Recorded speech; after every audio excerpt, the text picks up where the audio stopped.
Hello everyone, welcome back to the channel. Did you know you can control how Grok handles pasted content? Let me show you how. First, open the Grok app on your Samsung Galaxy S26 Ultra.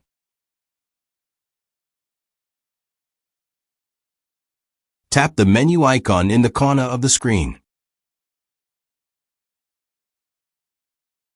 Then tap your profile picture.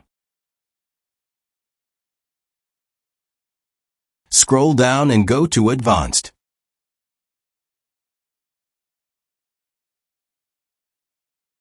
Now, tap on Paste as File.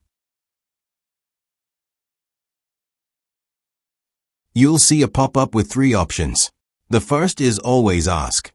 This means Grok will ask you every time whether to paste as a file or as text.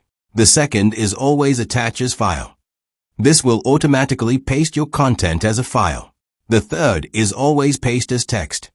This will paste everything directly as plain text. Choose the option that fits your needs. For example, Always Ask is useful if you want full control each time. Always Attach as File can be helpful when sharing documents or larger content. And Always Paste as Text is best for quick and simple messages. You can change this setting anytime from the same menu. And that's how to manage paste as file settings in Grok on your Samsung Galaxy S26 Ultra. If you found this video helpful, don't forget to like and subscribe for more simple Android tutorials. Thanks for watching, and I'll see you in the next video.